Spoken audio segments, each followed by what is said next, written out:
Hey guys, welcome back to Andy Shaw's YouTube channel. This is episode number 6 of the Patel Chronicles. Here we go. No prophet has ever succeeded without a deputy, without the unstinted loyalty of a devoted, self-sacrificing disciple endowed with extraordinary organizing skills and abilities.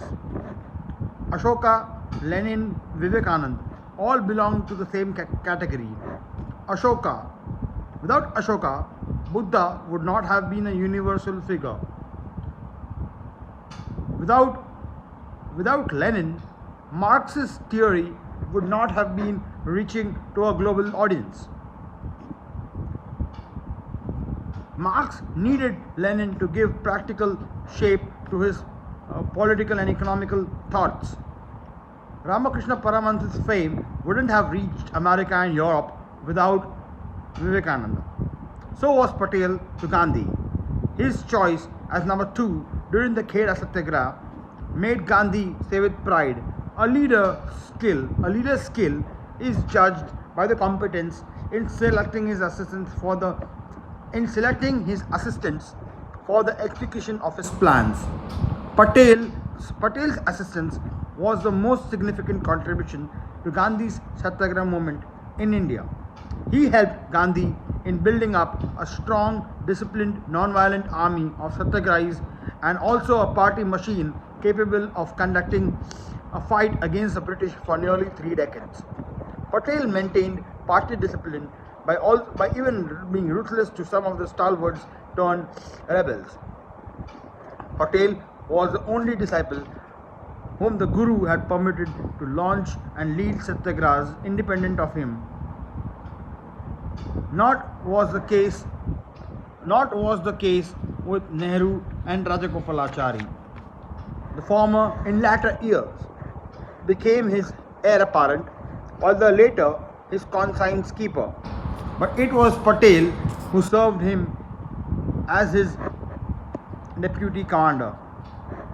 Gandhi discovered Patel only on the battlefield of Kheda during the latter half of 1917, not earlier when he was secretary of the Gujarat Sabha with Gandhi as its president. In Kheda, for the successful conduct of the Satyagraha, Gandhi looked for a number 2, who should be my deputy commander. He asked himself.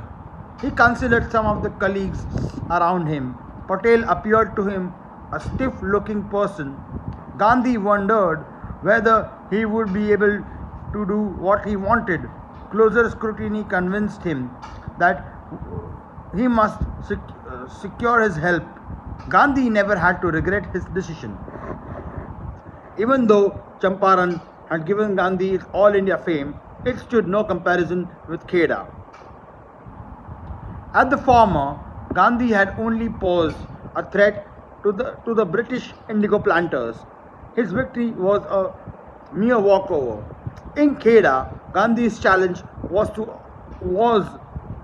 the authority of the British over land revenue, a sensitive issue as it was the very foundation of their Indian empire. Commissioner Pratt voiced the grave apprehension that worried the British. In India, to defy the law of land revenue is to take a step which would destroy all the administration. To break this law, therefore, is different from breaking all other laws. Gandhi was preaching rebellion in asking the peasants to withhold payments of land tax. Pratt was equally prophetic when he told the Kheda peasants, if you fight about land revenue today, the whole country will fight about it tomorrow.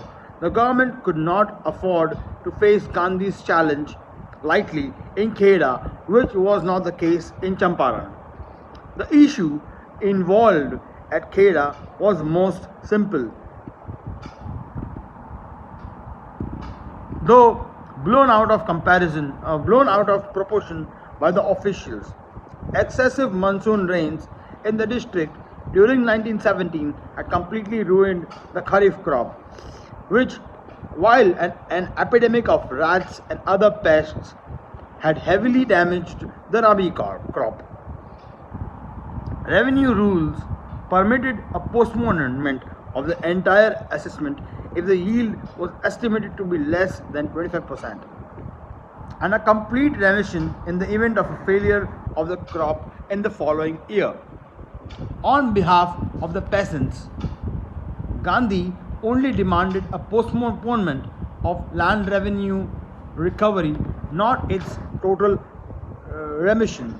Under the signatures of over 18,000 peasants, as application was submitted to the government on November 15, 1917, another was signed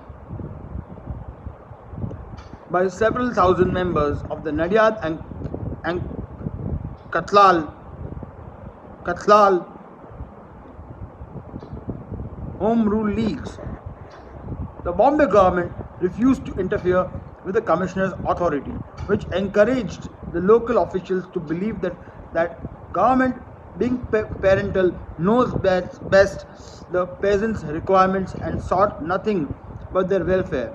This misconceived thinking led the officials to conclude that the peasants were complaining only because they had been instigated and their emotions worked up by agitators.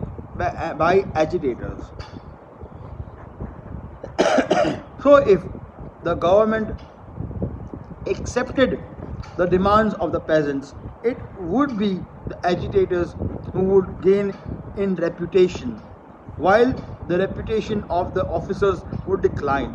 Thus, to government officials, the fight on this occasion was one chiefly of prestige. That was not so with Gandhi and his deputy commander Patel. The Guru and the Chela were fighting for a just cause. Their reasonableness lay in their plea to postpone recovery of land revenue till a full inquiry had been conducted by the government. Gandhi had even shown his willingness to accept a non-Indian as the chairman of a committee of inquiry. Patel and he had taken up a brief on behalf of the peasants only when they had been fully satisfied with the justness of their losses and their sufferings. The Bombay government showed callous disregard for the peasants' plights by letting the commissioner ride roughshod over the people's hopes and aspirations to secure justice. The local English bureaucrats loved Gandhi, Patel and their associate agitators, while themselves they adopted a self-styled parental role that they assumed enjoyed upon the rights to decide the fate of their children. Pratt told the secretaries of the Gujarat Sabha, which was negotiating for a just compromise with the government and later led the Satyagraha movement, that the responsibility for a proper administration in Kheda district is that of the collector. He even held out the threat, if I do not hear from you by tomorrow, I shall write to the government recommending that your Sabha should be declared illegal. In Gandhi's assessment, the commissioner had finally shown its true colors.